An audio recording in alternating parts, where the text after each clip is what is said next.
Good morning. This is Horizon's Middle East and Africa, our top stories this morning. Delcy Rodríguez has been sworn in as acting president of Venezuela as Nicolas Maduro and his wife plead not guilty in the U.S. to drug violence and weapons charges. Chips on track. Nvidia's Jensen Huang says the highly anticipated Rubin data center products are nearing release this year. Plus, we speak exclusively to Amer Bisat, Lebanon's economy and trade minister, as the cabinet passes its long-awaited banking law draft. Well, it's just gone 9 a.m. across the Emirates. I'm Jemana Versace in Dubai, getting you up to speed on markets this morning.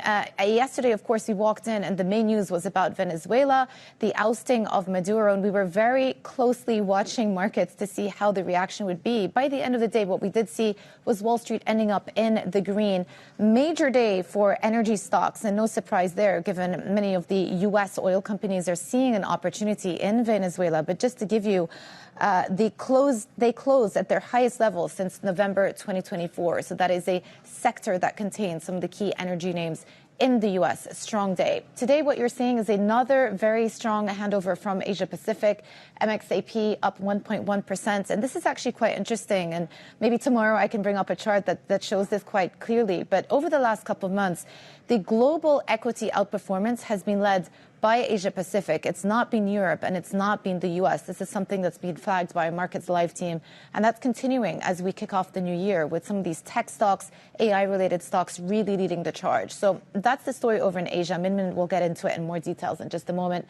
S&P futures leaning towards the green as well after a more positive end to the day yesterday. 10-year yields actually slipped a couple of basis points yesterday, about 3 basis points lower. We had a disappointing ISM manufacturing print, the lowest number since October 2024, though I should note that the employment index rose, so there was some positive in that ISM manufacturing report. And then copper, take a look at what's been happening. We spent a lot of time talking about precious metals, gold, silver, but then also industrial metals, copper very much in focus. We are through $13,000 per ton and continue to do so. We're climbing more this morning on anticipation of perhaps more tariffs on refined copper coming through from the Trump administration. So it's not just precious metals, also industrial metals continuing to climb as well. And switching over, since I started the show talking about Venezuela, let's take a look at how some of those sovereign bonds have performed. Take a look at the spike in where these Veni bonds are trading. And we're now north of 40 cents on the dollar. A couple of months ago, we were trading at 20. And this is really a reflection of the fact that investors are beginning to price in new political leadership and potentially economic opportunities as they pertain to oil in the coming years, possibly even decades as well. So Venezuelan bonds soaring after the U.S. captured Maduro. All right, let's check in on how markets in Asia are faring as well. Min Lo is in Hong Kong for us. Min. Hey, Jemana, a very, very strong start to the year. As you can see, green across the board. We have the CSI 300 already yesterday closing, seeing the strongest start to the year, first day of trading since 2015. And we continue to see the tech-driven rally, especially with the Hang Seng up by 1.7%. The Kospi as well, already hitting a record high yesterday and now continuing that upward climb. Nikkei and TSMC, TAIEX as well. Perhaps all that excitement with the tech conference happening in Las Vegas that is giving a leg up to some of these tech stocks. But you flip the board, the action is really happening in China today. That's where we are seeing some of these Chinese benchmarks hitting important milestones, with the CSI 300 climbing to the highest in about 4 years. The Shanghai Comp on track to close at the highest since 2015. And again, the tech shares, as Hang Seng Tech up by 2%. This is coming as Premier Li Qiang visited companies like BYD and Nvida, and he called on China to continue ramping up investments into R&D, to invest in core technologies and innovation, and perhaps that optimism around Chinese tech continuing to bolster some of these benchmarks and equities in the region. Yeah, definitely appears to be the case. Min Lo in Hong Kong, thank you so much. Well, back to Venezuela. The government is reasserting itself after the capture of Nicolas Maduro, swearing in Delcy Rodríguez as acting president.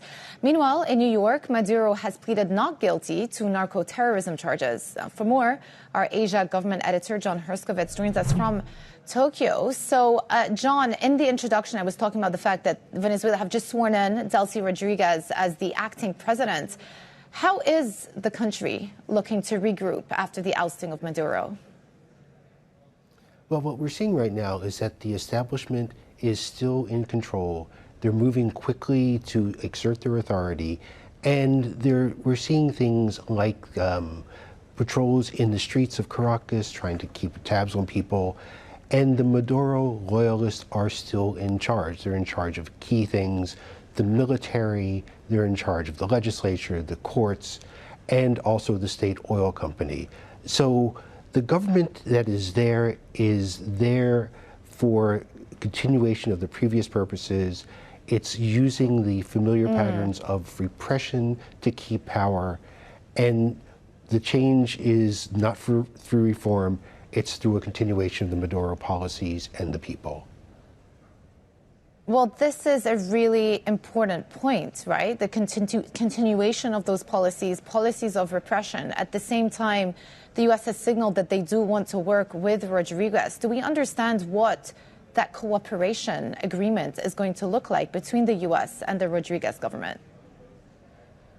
What we saw in Washington today was Trump outlining the people who are going to take care of running Venezuela, where, the U.S. doesn't look to be an occupying force, but Trump has looked to Secretary of State Marco Rubio to be the key person for this, for the economy, politics, energy, and also other people in the cabinet, such as Defense Secretary Hegseth, are set to play a role along with J.D. Vance and also Stephen Miller, top aide. Trump seems to be more intent on using economic coercion and the threat of military intervention as a way to control the government. He says the economy of Venezuela is sick, it's going to take some time to repair, elections are going to be down the road.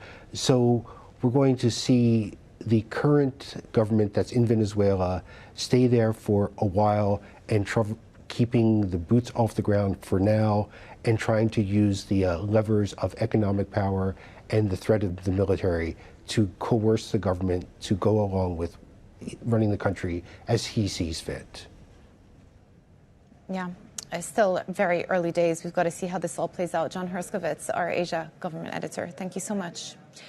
Well, let's switch over and talk about markets now. Investors have started off the year largely unfazed by tensions in Latin America, extending a 3-year bull run driven by demand for technology and AI-linked shares. For Market Insights, Gaurav Kashyap, Futures and Equities Lead at Equiti Group, is with us. Good morning to you. Happy New Year. Morning. So is it going to be a happy new year for global stocks? We've had a couple of years now of bullish run. Last year, MSCI global indices ended the year up, above 20%. Can we get a repeat of that in 2026? Good morning to you, Jumana. It has, in fact, been an amazing year for U.S. equities. It was a third consecutive year where equities outpaced growth by about 17%. This was formed in large part by a very, very strong earnings growth backbone. And the growth has been phenomenal. We'd hope to see that continue through 2026. If we look at these 3 years of data that I was talking about, in 2023, if we look at the total returns on the S&P, about 3/4 of it can be attributed to multiple expansion, whereas only 1/4 can be attributed to earnings growth. We move towards 2024. We're seeing that ratio even out a bit more, where 55% of the total return is attributed to earnings growth, while 45% is attributed to multiple expansion. And now we move to 2025, where more than 79% was attributed to earnings growth and 21% was attributed to multiple expansion. So as you can see, this bull run has been fueled by earnings, and we're really going to need to see that continue. And obviously you're talking specifically about the U.S., but at the top of the show, I highlighted that actually over the last couple of months, what we've seen is a massive outperformance out of Asia, specifically Asia tech stocks. I mean, last year was a good year for U.S., for Europe, for emerging markets, for all of them. But if you look at the outperformance the last couple of months, it has been led by Asia. Do you think that that's going to continue this year? I think, yes, it should continue. Again, one of the key themes that we're watching for is U.S. Fed policy. Ultimately, we are expecting to see a dovish Fed in 2026, and this should not only help the U.S. Prospects, but it will also filter into Asian prospects with a risk-on appetite fueling interest in Asia. We did see a rather dovish Federal Chair Powell in December. They did deliver a rate cut, and they have pretty much committed to another cut in the early parts of 2026. We would expect to, maybe if we do see somewhere around 2 or 3 cuts throughout the rest of 2026, this would continue to prop up. Who do you think is the front runner right now to replace Powell? Well, Hassett, Warsh, and the other candidate, Waller,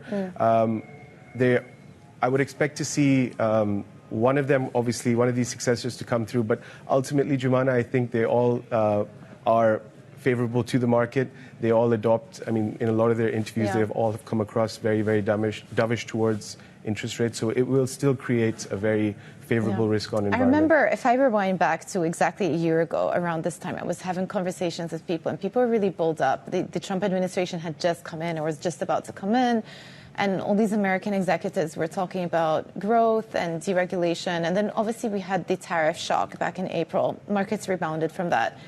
And I just wonder, this year, where is the negative shock going to come from? Because once again, I feel like people are quite bullish going into 2026. What do we need to be mindful of? So I think the biggest headwind to 2026 will be sustaining this excellent level of growth that we've seen.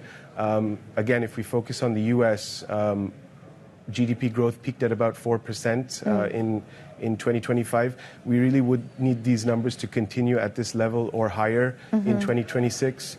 Assuming we're in a low growth environment, this could, if we start with private credit markets, if we look at private credit asset under management, this figure has grown from around 300 to about 1.7 trillion over the course of the past decade or so. This dwarfs the growth seen in traditional high-yielding or leveraged loan markets. A lot of these deals were negotiated in low interest rate environments at 0 or 1%, and now borrowers are facing rates that are about 500 to 700 basis points above the secured overnight financing rate. So while there's no headline rate default rate, we are noticing that restructurings are increasing and covenant resets are materially increasing. So this is something to watch out for, because those types of shocks are exacerbated all at once instead of being gradual. And this systemic risk could then, filter into private equity markets, where then you look at valuations being reset downwards. Sponsors are not looking to inject further liquidity. So this is something to be mindful of. Of course, we are also entering into a big political year in the U.S., midterm elections. Of course, the bipartisan rift in Washington has never been wider, and typically, as you'd be well aware, the volatility and the stock market moves are much higher in a midterm election year than a U.S. presidential election year. We can worry about that later in the year.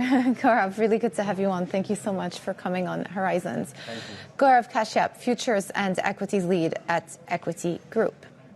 Now, coming up, Nvidia CEO says the highly anticipated Rubin data center products are nearing release this year. We have the details next. This is Bloomberg.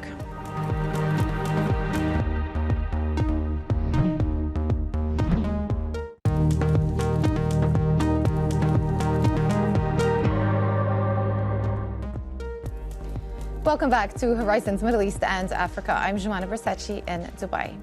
Nvidia CEO Jensen Huang says the company's highly anticipated Rubin data center chips are nearing release. Speaking at CES in Las Vegas, Huang said customers will soon be able to try the new hardware that's expected to speed up AI development. This is the Vera CPU. It's got 88 CPU cores, and the CPU cores are designed to be multi-threaded. But the multi-threaded nature of Vera was designed so that each one of the 176 threads could get its full performance. So it's essentially as if there's 176 cores, but only 88 physical cores. So these cores were designed in using a technology called spatial multi-threading. But the I/O performance is incredible. So it's an AI superchip platform. Let's bring in Bloomberg's Min Lo to tell us more about it. How significant is the confirmation of the Vera Rubin, it's called, platform? Well, I would say it is an important confirmation, but not necessarily significant in that it's not new, because already in November of last year, Nvidia already said that they were going into production for the Rubin architecture. It's going to be released in the second half of the year, so everything is on track. And I mean, this is a press conference that didn't have a lot of new headlines, but still important regardless, because this is an architecture that offers, really changes the economics for many of these hyperscalers, right? Because we're talking about 5 times faster in terms of training, 3.5 times faster in terms of training, and 5 times better when it comes to running AI software than its predecessor, Blackwell. And if you're a hyperscaler, the amount that it takes to generate one token is about 1/10 of the cost for the Blackwell as well. So it gives the market confidence that everything is on track. And of course, this is coming as competition is intense for Nvidia. You have the likes of AMD nipping at its heels. You have the likes of Google's Alphabet as well, and its TPUs that has been doing very well in the Gemini app as well. So the other big question that always comes up in the context of Nvidia is the geopolitical sensitivities and whether those H200 chips that they've been manufacturing can actually be sold into China. What did we learn yesterday from Jensen Huang vis-a-vis potential demand and whether actually they can unlock that market? Yeah, that is still a big question right now. Nvidia has said that license approvals have been submitted, and it really depends on what the Chinese government does with it, because of course President Trump has approved the sale, but the Chinese government has yet to provide clarity on whether they would allow Chinese companies to buy. But we know from our sources that demand from the Chinese companies, tech companies, had been strong. They had been inquiring with Nvidia. Nvidia also said yesterday that they did see very strong demand. There was initially some concerns among these Chinese tech companies about whether Nvidia can meet those demands, because we know Nvidia has already moved ahead of the H200 to focus on the Blackwell and the Vera Rubin architecture. But there was clarity yesterday, Nvidia saying they will be able to serve the Chinese clients without compromising on its ability to supply to other global clients as well. So supply is not the issue, and I think, whether the Chinese market is going to be more than zero for Nvidia, it really is going to depend on government guidance from the Chinese Communist Party. Yeah, and whether that approval comes through from government authorities. Bloomberg's Min Lo, thank you so much for running us through it. Well, coming up, Ethiopia moves closer to resolving its Eurobond default, with investors cheering a deal that limits losses. We'll bring you that story next. This is Bloomberg.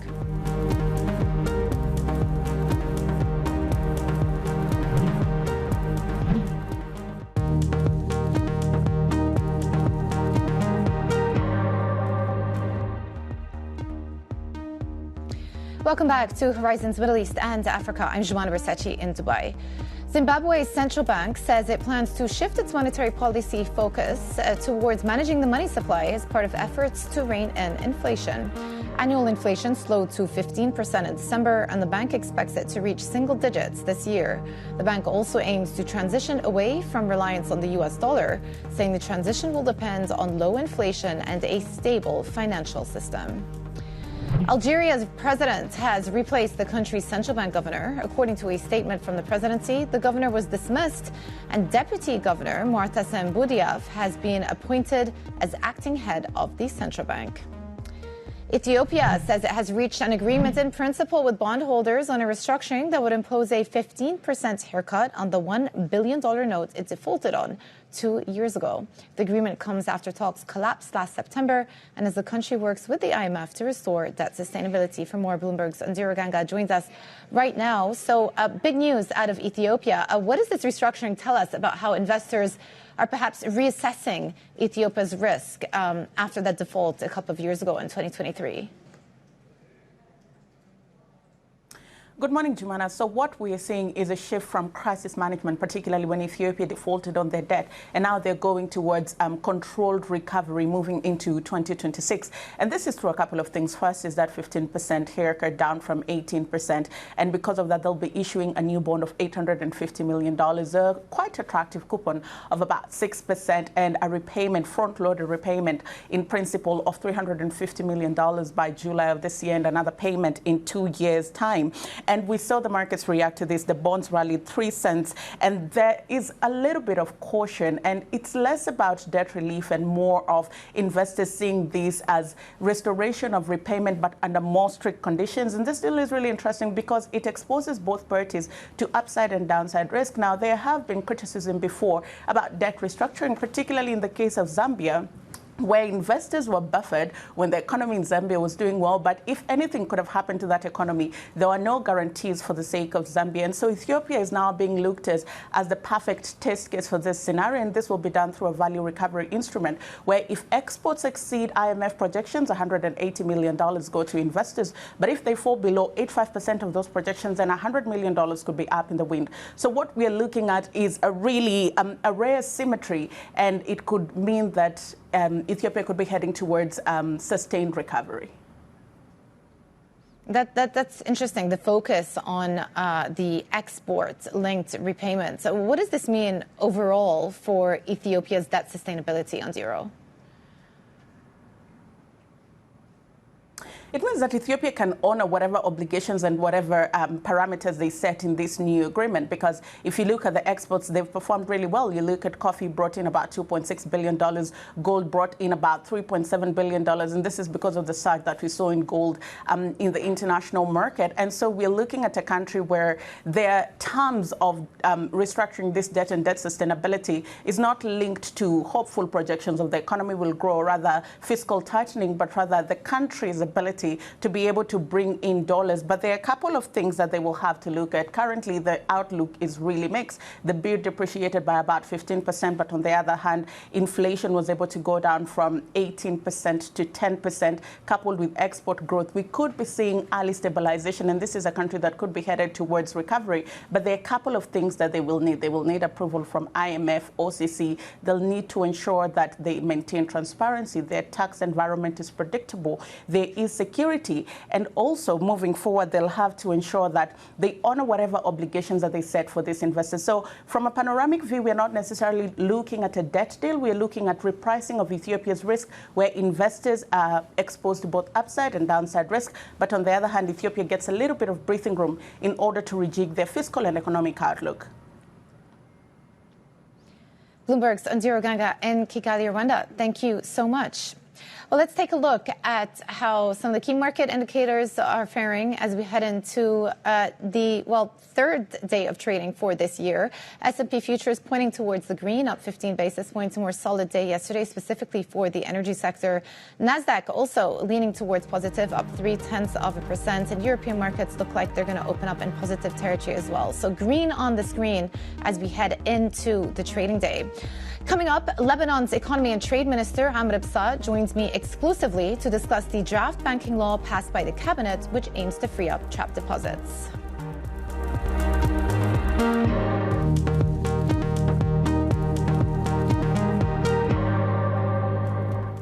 Good morning. This is Horizon's Middle East and Africa. Our top stories this morning.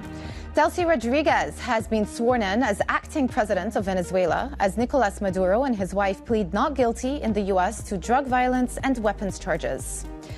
Chips on track. Nvidia's Jensen Huang says the highly anticipated Rubin data center products are nearing release this year.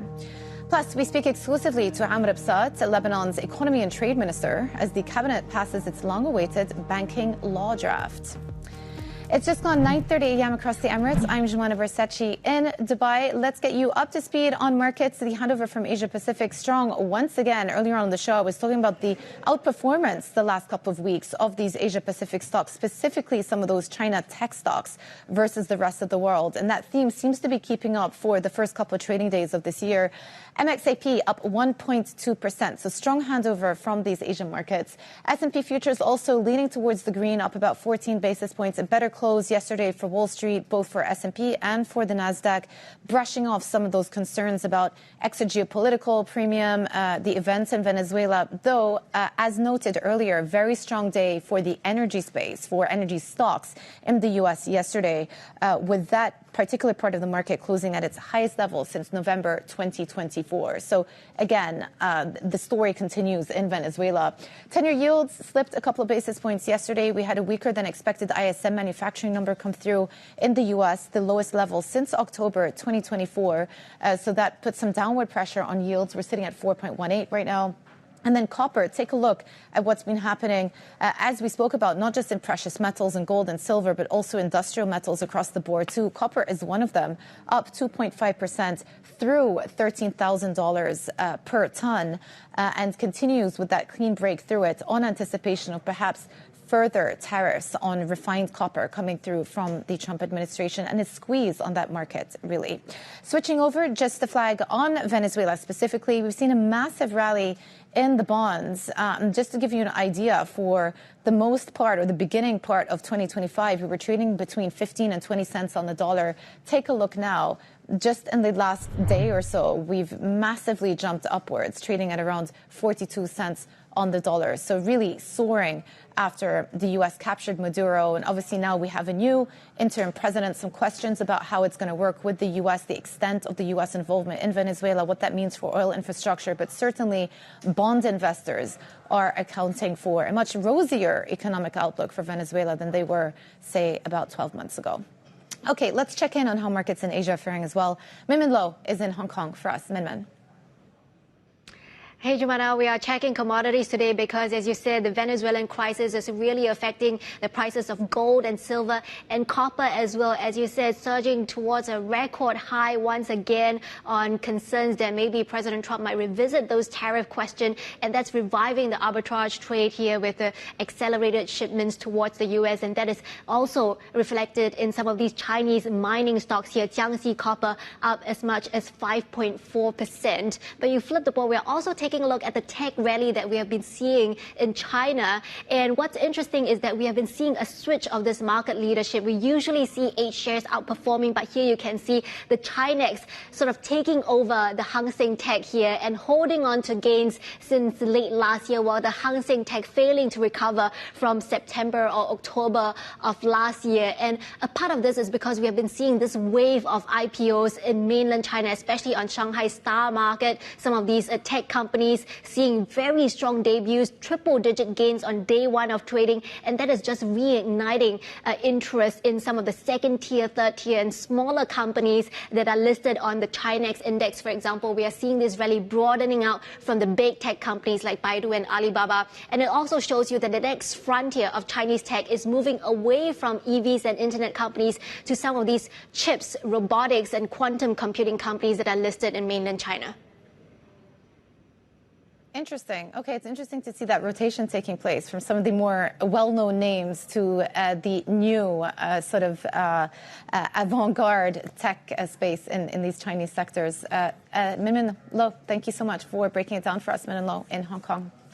Okay, let's switch over and talk about Lebanon. The cabinet has approved draft legislation aimed at freeing up bank deposits that had been trapped in its banking system for years. The proposed law would allow some depositors to recover part of their savings, with larger balances converted into bonds backed by central bank assets. Now, the move is seen as a key step towards untangling the financial crisis facing the Middle East's most indebted nation. Joining us for an exclusive conversation, Amer Bisat, Lebanon's economy and trade minister. Really good to have you with us on the show, and I appreciate this is the first conversation you're having since the cabinet approved the draft banking law. It is the first piece of legislation that we've got out of Lebanon since this situation erupted, 5-6 years ago. So it's good to finally have perhaps a little bit more clarity.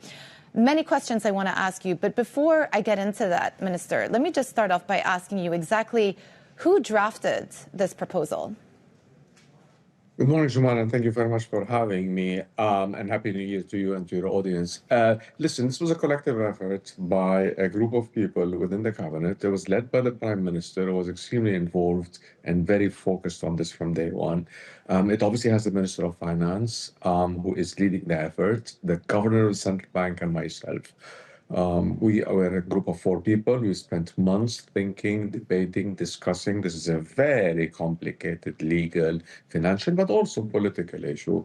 And we were able to come up with a draft that came out 10 days ago.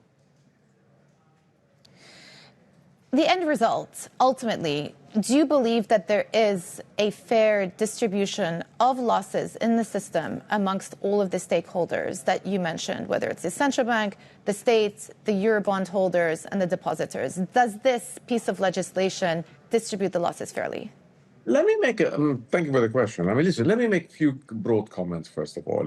The first of which is that waiting was no longer an option. This country has been completely stuck in a very paralytic economic situation for the past 6 years, with people absolutely not able to get their money. The cash economy, the parallel economy was thriving as a result of a no banking sector. You had a banking sector that was fairly in a zombie state, and an economy that was just not moving. Waiting was just not an option. We also need to be realistic. The issue, the size of the problem, the complexity is extremely, extremely large relative to the size of the country and relative to international experiences in this kind of situation. The bottom line is we think we came up with a fair distribution, one that was quintessentially distributive, where the losses were not focused on any one sector. This was a place where the objective was to prioritize small depositors. That was the objective.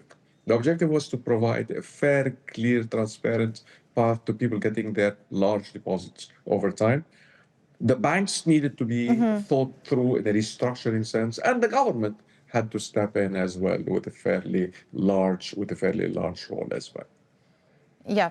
And one of the key takeaways from this law is that if you are a depositor with less than $100,000, you will be repaid in cash over a period of 4 years. If you have deposits more than $100,000, then what happens is you get asset-backed securities issued from the Banque de Liban, from the central bank. First of all, let me start off by asking you, what is the value of those asset-backed securities that you see that are going to be issued by the central bank? I mean, listen, first of all, not to jump over the very important point that when we're talking about $100,000 depositors, and by the way, incidentally, on average, less than 4 years. We think the average will be closer to 3 years because some small depositors will get their money faster. We're talking about 85% of the people of Lebanon, right? 85% of the total number of depositors. Number of depositors, not total deposits, number of depositors. But that's a very large part. That's the backbone of this economy. The larger depositors, as you said, will be getting what we call asset-backed securities, backed by the assets of the central bank. The size of that stock is still not clear. As we're doing, and this is an extremely important part of the legislation, an asset quality review of the banks, right? We need to understand a little bit more the structure of the assets and the liabilities. And this is part of that. And once we know that, once we know the nature, the size, the duplications, we can get a better feel for how much ABS we need to be issuing over the next, presumably, few months. I guess one of the concerns here is that it might add contingent liabilities to the system because it might add debt to the central bank. And is there any guarantee that the central bank can actually stay liquid over time to honor these obligations?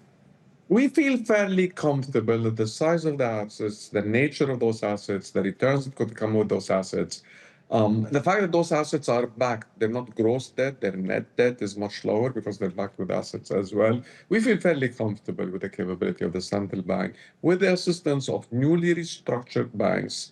Let me make a point here about the banking sector, because that's quite relevant. The banking sector is going to be partaking in what we think is a very powerful recovery of this economy and benefiting from opportunities in the region as a whole. As this economy grows, as the opportunities in the region rise, as the capital of the banks comes in over 5 years, we think there will be significant amounts of liquidity that will not just pay the small depositors, but also with the support of the returns on assets of the central bank, the large depositors as well. We feel fairly comfortable that this program brings in the objective, pay back small depositors, and give transparent, clear path for large depositors to be paid back as well. Minister, there's a line in the draft that talks about the central bank assets and revenue, and if this is a correct translation from precious metals, and of course that's referring to the amount of gold reserves that Lebanon is sitting on of around north of $40 billion here. What are the plans for Lebanon's gold? How does it form part of the solution?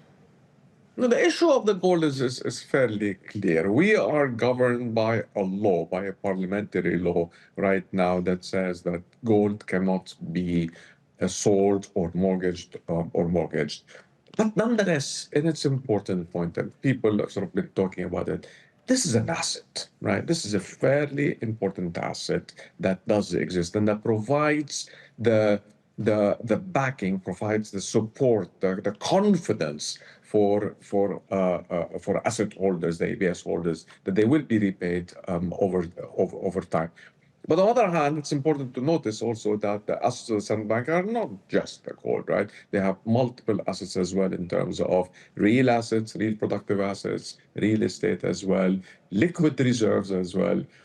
So the central bank is a fairly asset-rich central bank, and we feel comfortable that those backing over time will give a transparent path for repayment into the future.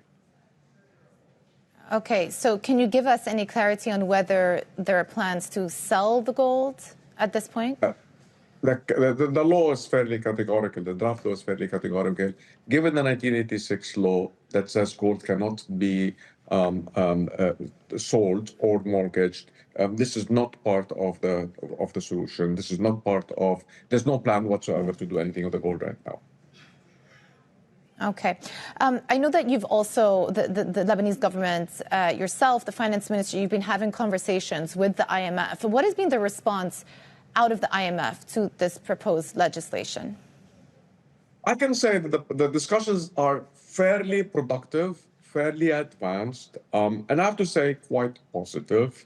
The negotiations and the discussions are at the level of a partnership rather than a dictation. There's no conditionality. We're not going to do anything that is inappropriate or counter to the interests of our economy.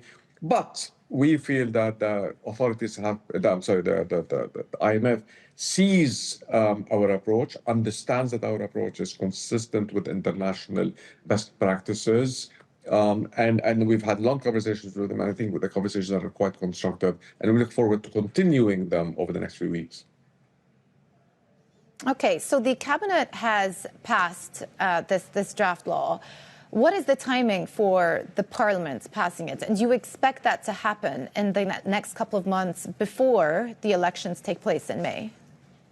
I'm cautiously optimistic. I mean, listen, I'm not going to be sort of naive. I mean, there is a political calendar which is quite complicated with elections coming up in May. Nonetheless, all the indications that we have is that the members of parliament, the MPs, are quite serious about discussing it in a constructive way. They have questions. We've already been hearing significant questions and feedback and comments. We're very open. We've been on day one saying this is not a biblical determined law that you either take it or leave it. There are question marks. These are complicated legal, political issues. We're very open to discussing them. It's going to take a while. It's a major piece of legislation. We also, by the way, have the budget, the 2026 budget is being discussed. So in theory, the GAP law will be discussed afterwards. So I suspect in the next few months, there'll be a long, really deep conversation. The sense we have is that this is a constructive, positive discussion that will not be, that will be rational. And we're hoping to make progress into the next few months on this very important piece of legislation. Okay, I'm going to round up asking you perhaps an existential question. I was there at the Beirut Summit a couple of months ago, and we talked about the importance of having trust in the financial system. Do you think that this legislation goes far enough along the way to restore Lebanese depositors' faith in the Lebanese banking system in the years ahead? And the answer is yes. The elements of confidence and trust, I've done these things many times in my career in the past. The element of trust are what? And they're going to take time. Nobody says trust and confidence are going to come back overnight. But it's the recapitalization of the banking sector. That's seen in the law. It is the provision of a clear path towards deposit returns and the return of deposits. That's also foreseen. It's transparency, clarity, accountability, all of which through multiple clauses, multiple terms of this law, they're there. There's going to be asset quality review. There's going to be audits. There's going to be a very clear sense of how we got here and how we're going to be able to come out of here. There's a path for restructuring the banking sector in cooperation with the banks, led by the central bank. So there's going to be a path towards regaining the solvency, but also the liquidity of the banks. I think these are all the elements that are needed to bring back confidence in the banking sector, as we saw in other countries. It's not going to be overnight. We don't lose. We lost the confidence over the multiple years. It's going to take a while to get it back. But I'm confident that if this law gets approved and implemented the way I think it will be implemented, confidence will come back. Minister, thank you so much for your time today. Amer Bisat, Lebanon's Economy and Trade Minister. And still ahead, Saudi stocks just suffered their worst year since 2015. Investors say don't expect a recovery this year. We'll find out where to put your money in 2026. This is Bloomberg.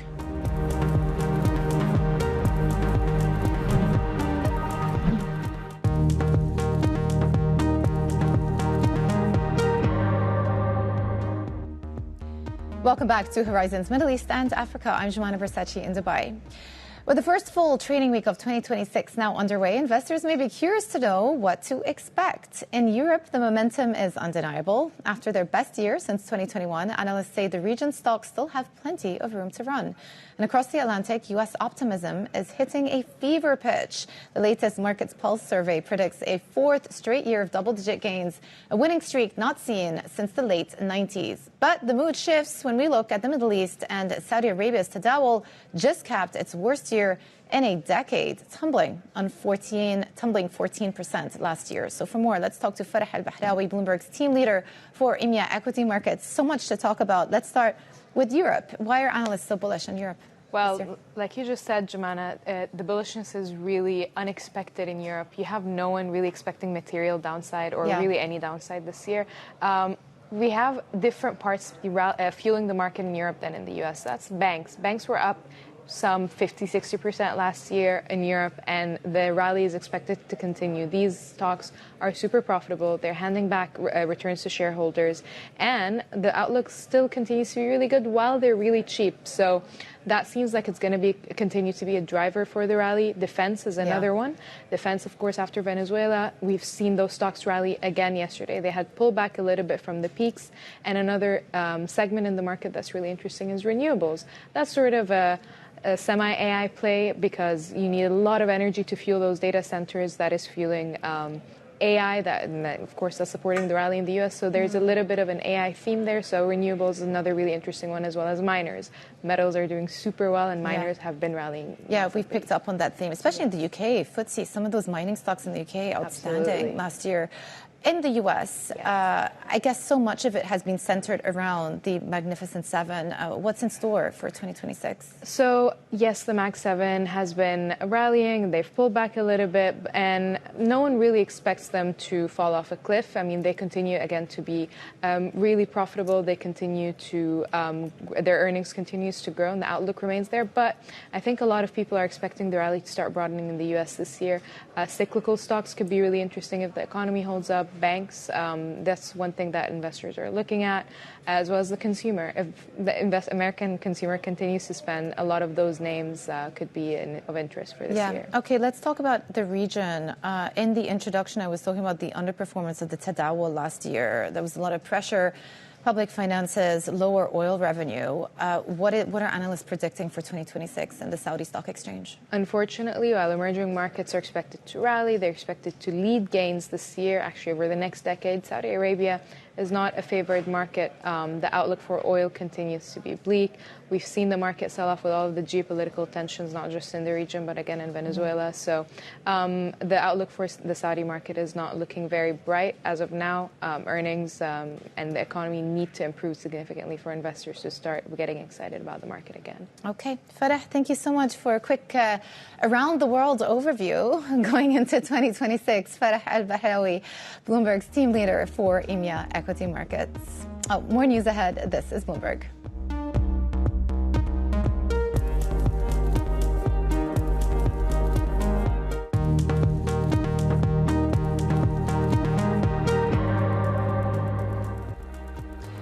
Welcome back to Horizons Middle East and Africa. I'm Amer Bisat in Dubai. Saudi Arabia has raised $11.5 billion through a dollar bond sale to help fund huge projects aimed at reducing its economic dependence on oil. Bloomberg has learned the four-part offering attracted more than $29 billion of bids at its peak, with demand later dropping to just under $28 billion. Saudi Arabia is cutting the price of its flagship crude for Asia for a third month amid signs of oversupply in the market. State producer Saudi Aramco lowered the price of its Arab Light grade to a 30-cent premium to the regional benchmark for February. It comes as OPEC Plus sticks with its plans to pause supply increases in the first quarter. Turkey's President Recep Tayyip Erdogan called for Ankara's re-entry into the US-led F-35 fighter jet program. In written comments made in a response to questions from Bloomberg, Erdogan said Turkey's receipt of the aircraft and its reintegration into the program are important and necessary for better ties with the US and NATO's defense. Erdogan says he made his pitch personally to Trump during their White House meeting in September. And a look at markets as we round up the show. Things are positive, a more solid start to the day. S&P futures up 13 basis points, NASDAQ up 0.3. Better day yesterday for Wall Street. A strong performance out of the energy space. A lot of those U.S. oil names benefiting from the potential opportunities in Venezuela. And then take a look at Europe as well, up 0.1% as we head into the European Open. But that is it for Horizons Middle East and Africa. I'm Amer Bisat in Dubai. Stay with us for Daybreak Europe. This is Bloomberg.